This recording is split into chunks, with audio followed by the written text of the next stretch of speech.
My mother-in-law, who came to my mother's funeral, grinned and said, "This house will be inherited by my son. I wonder if I should take this room." I replied, Actually, I'm the one inheriting this house." She retorted, "I know, but isn't it true that a wife's belongings belong to her husband? So, in essence, this house belongs to my son, right?" I sighed. Is that really the case? She cheerfully added, "From now on, let's get along." I hesitated. What do you mean by get along? She declared, "I mean turning this room into my room." I asked, Does that mean we'll be living together? She confidently replied, "Exactly. I've decided. With such a splendid house, it'd be a waste to have empty rooms when two people can live here, don't you think?" Despite my recent loss, my mother-in-law seemed blissfully unaware of my grief. Why would she bring this up now?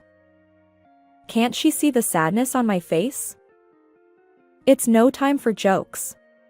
This house holds precious memories. It was built by my respected father and was my mother's cherished home. I don't want my unreasonable mother-in-law to live here. And my husband, who doesn't stop it, is equally at fault. To prevent my precious home from being tainted, I decided to take the initiative before moving out. I am a 42-year-old office worker. Having missed the timing for marriage and still being single after turning 40, I had given up on the idea of getting married. However, through an acquaintance's introduction, I met Michael, who is 4 years younger than me, and we were able to get married. My husband is a kind person who prioritizes my opinions. Where should we go for our honeymoon? You mentioned that Europe would be nice, right? I asked. But didn't you say you preferred the Maldives? Let's go to the Maldives. My husband replied. My mom wants to live with us. My dad's health isn't great, and it seems my mom is finding it challenging to manage alone. He explained. I understand that your mom is going through a tough time, but didn't we agree not to live together before we got married? You're right. I'll talk to my mom about it.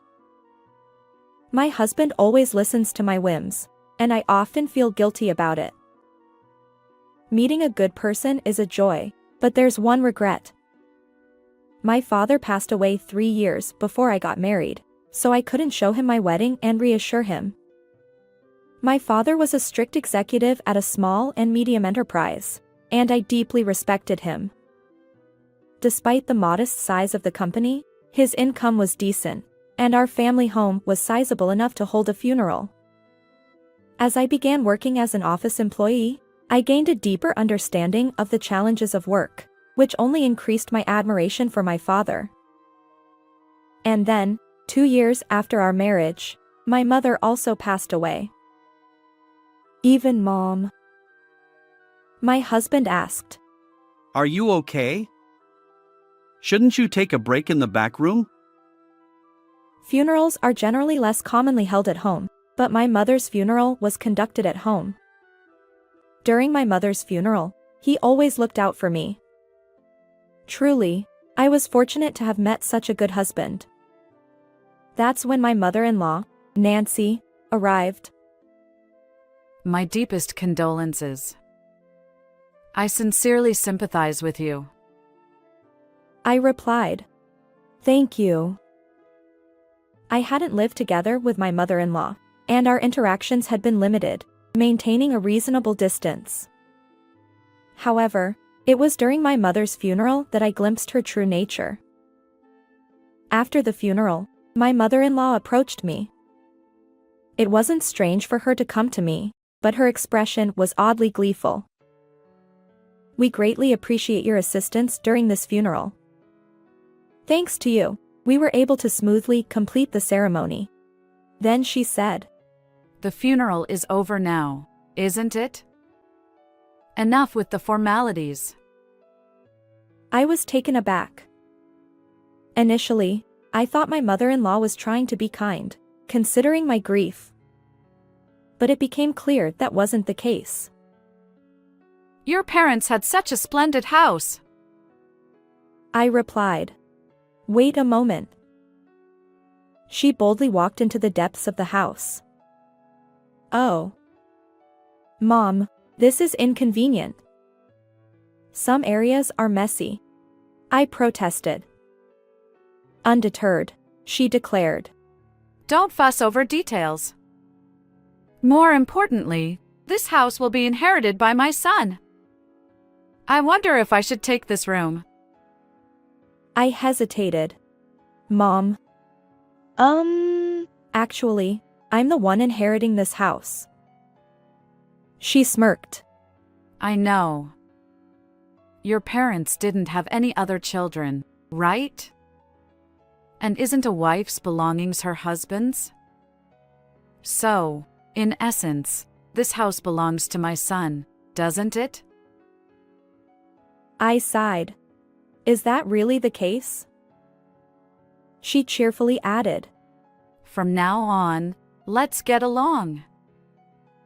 I hesitated. What do you mean by get along? She confidently replied. I mean turning this room into my room. After all, you and Michael will move here later, won't you? I asked. Does that mean we'll be living together? She declared. Exactly. I've decided. With such a splendid house, it'd be a waste to have empty rooms when two people can live here. Finally, I won't have to take care of my husband all by myself. Unfortunately, my mother recently passed away, and yet my mother-in-law is saying such things. Can't she see the sadness on my face? I'm gradually getting angry with her. Even though my mother's funeral has just concluded, why would she joke around at a time like this? At that moment, it seemed my conversation with my mother-in-law caught my husband's attention. He stepped in. Mom! What are you saying? This isn't the right time for such discussions. My mother-in-law retorted. Why make such a fuss? But my husband was firm. Enough! Just leave. He escorted her out of the house. Sorry. My mom can be unreasonable. He apologized. It's fine. Thanks to you for handling it. I replied. At that moment, I felt grateful for my dependable husband. However, I would later realize that the reason my husband scolded my mother-in-law was subtly different from my own perspective. 10 days after my mother's funeral, as things settled down a bit, we decided to discuss my family home. It was then that my husband made an unexpected proposal. This apartment is cramped. Shouldn't we move back to my parents' house? I suggested. Yeah, you're right. With more belongings and the possibility of having kids, it's better than squeezing into this tiny apartment. He agreed. Well, then we should start preparing for the move. Then he said hesitantly. So, I have one thing to discuss regarding the move. What's the matter? I asked. He hesitated before saying. Considering the spacious house, all the empty rooms, I thought maybe my parents could move in with us. Wait, are you suggesting we live together? I asked, surprised. My husband is kind, but recently, I've noticed something. While I thought he always prioritized my opinions, I wonder if he's actually just a yes man. Could he be an outright pushover? His suggestion about living with my mother-in-law, and the way he complies with her requests for my persuasion, makes me wonder. Moreover, despite knowing I'm against cohabitation, he repeatedly proposes it to me, prioritizing her over me. Haven't I said it repeatedly? We won't live together. I remind him. He responds. But Mom keeps insisting on it. I counter. During the funeral, you scolded her, didn't you? You stood up for me and opposed cohabitation. Well, yes, I was upset about her barging into the house, but that doesn't mean I'm entirely against living together. I just thought such an important decision shouldn't be made casually in that setting. It was decisive. My husband merely nods and relays my words, but he seems more inclined toward my mother-in-law. Moreover, despite advocating for proper discussions, he maintains a certain distance and avoids making definitive decisions. Perhaps he's unconsciously doing this, believing he remains neutral. People of this type can be quite tricky. They convince themselves they're neutral and capable of making the right judgments. It's frustrating. Anyway, I oppose living with someone who barged into my parents' house on the day of the funeral and suggested living in this room. I've said it before, and I won't change my stance. Please convey this to your mom. My husband responds. Why? You seem really bothered by it. Fine, I'll let her know. While I prefer to avoid living with my in-laws, I've prepared myself for the possibility, depending on the circumstances when we got married. However, witnessing my mother-in-law's behavior during my mother's funeral, can I imagine living together in the cherished home my respected father built and where my mother lived? Now that I've become aware of my husband's lack of assertiveness, cohabitation is unthinkable. When my husband conveyed my opposition to cohabitation, my mother-in-law directly protested by calling me. Why are you opposing cohabitation when there's such a spacious house? You're Michael's wife now, and his father and I are your parents, right? Why such strong opposition to living together with us? I've already declined cohabitation before. I apologize. My husband has mobility issues, and it's challenging for me alone. Are you saying you'll abandon us? Did you hear the reasons from my husband? I apologize, but... This heartless person! I won't ask anything of you anymore. I feel sorry for my father-in-law's health condition. However, based on my mother-in-law's past behavior, I can imagine a future where everything related to my father-in-law would be pushed onto me if we were to live together. If we do decide to live together, significant improvement in my husband and mother-in-law's mindset is an absolute requirement. A few days after my mother-in-law called me heartless, my husband suddenly started rearranging the living room, moving the sofa, tables, and creating space. What are you doing? Is this for storing moving boxes? I asked. He replied. No, I'm planning to make space for 2 beds here. The mention of 2 beds filled me with a sense of dread. I cautiously asked, "Are your parents coming to stay?" He responded. No, they're moving in starting today, even before the move. This is truly the worst. Despite my opposition to cohabitation, my husband and mother-in-law have forced it upon me. She told me that she would no longer rely on me, but it seems she is now turning to my husband instead. Why is this happening? I questioned. He explained. Their lease is up, so we decided they'd move here without renewing. It'll be cramped for 4 people, but we're moving soon, right? Just bear with it for a little while. But that's not what I meant. Why is cohabitation even on the table? I've said it before, I don't want to live with someone who barged into my parents' house on the day of the funeral and suggested living in this room. I'll make sure to talk to Mom. We'll be living together from now on, so please get along. Why do you prioritize everything your mom says? I asked. He clarified. It's not about prioritizing her. I listened to both of your opinions and made a judgment. My husband, the ultimate yes man when it comes to my mother-in-law, seems to have fallen for her cohabitation strategy. Perhaps he's unwittingly swayed by her, believing he's making independent judgments. I used to think of my husband as kind and good-hearted, but when paired with my mother-in-law, he becomes quite a handful. And so, I find myself forced into cohabitation with my in-laws. Welcome. As I suspected, this apartment is cramped for 4 adults. We'll endure it until the move.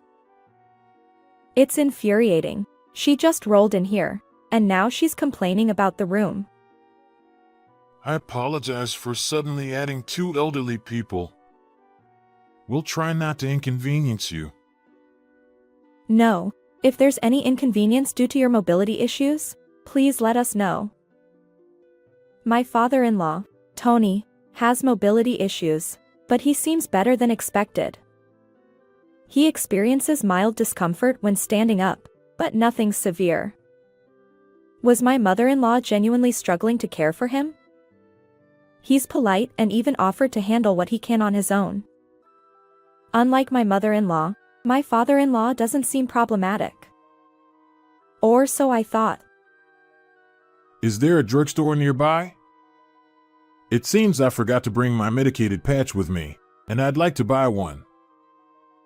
Hold on, dear. Considering your mobility issues, you should stay put. If you fall outside, it'll inconvenience Michael and the others, won't it? Ask them to buy the medicated patch for you. But I've been going to buy it myself until now. Didn't they tell you to let them know if you face any inconvenience? Well, I guess you're right. Sorry, but I need it urgently. Could you go buy it for me? Sigh. Understood. While running an errand for a medicated patch isn't a big deal, why does my mother-in-law make decisions without involving me in the conversation? Also, my father-in-law appears polite on the surface, but he seems to follow my mother-in-law's lead. Like my husband, he's become her yes man. This time it's a minor errand, but as we continue living together, I fear everything will eventually be pushed onto me.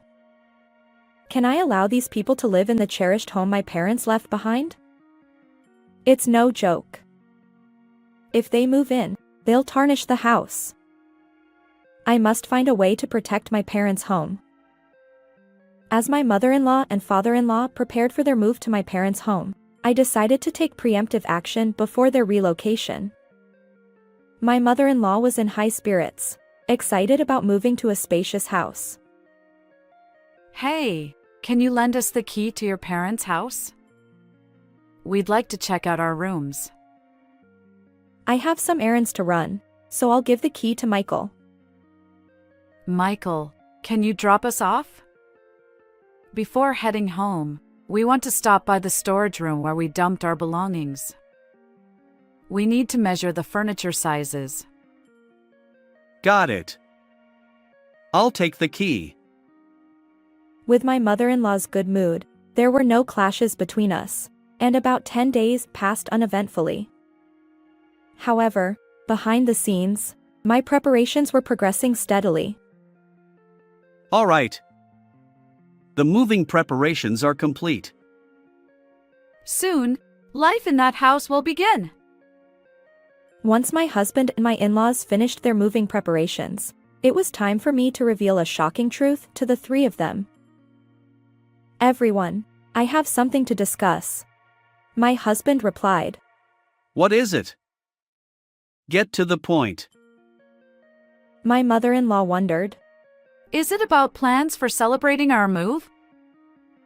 I clarified. No, we won't be moving to that house. She exclaimed. What? What do you mean? I handed over a document. This is an application for renouncing my inheritance. My husband protested. Renouncing your inheritance? Come on, that's a joke, right? I insisted. It's not a joke.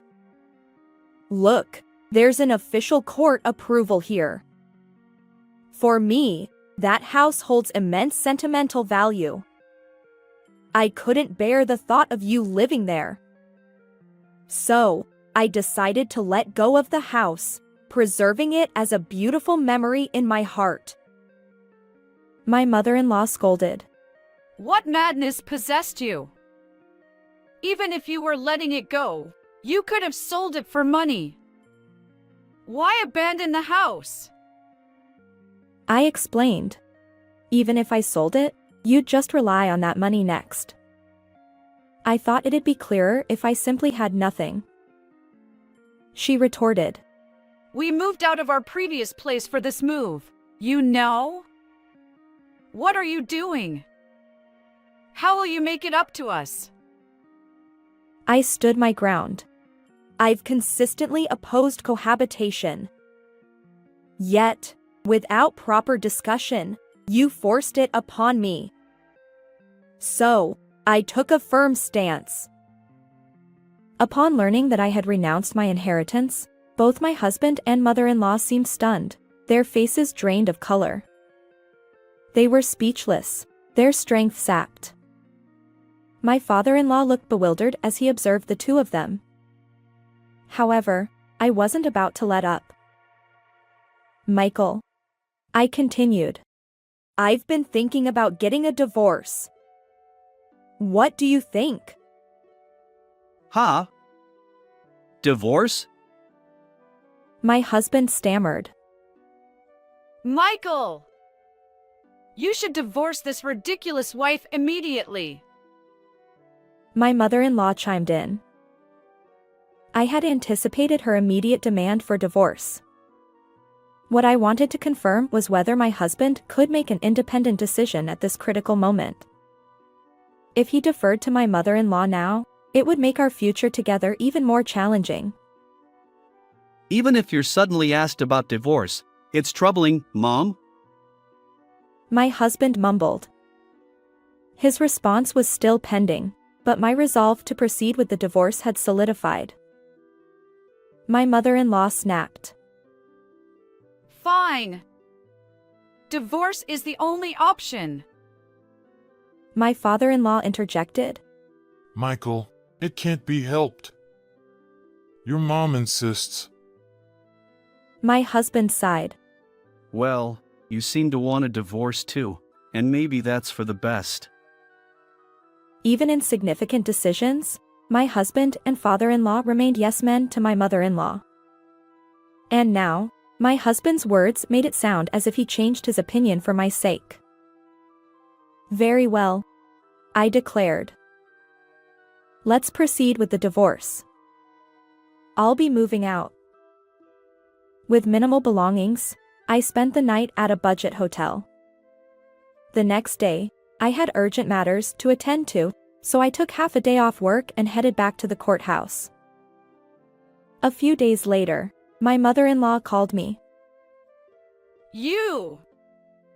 What's going on? It seems that house is becoming yours. Why the sudden outburst? Did you find out through the estate division process? Yes, that house belongs to me. You forged documents and deceived us.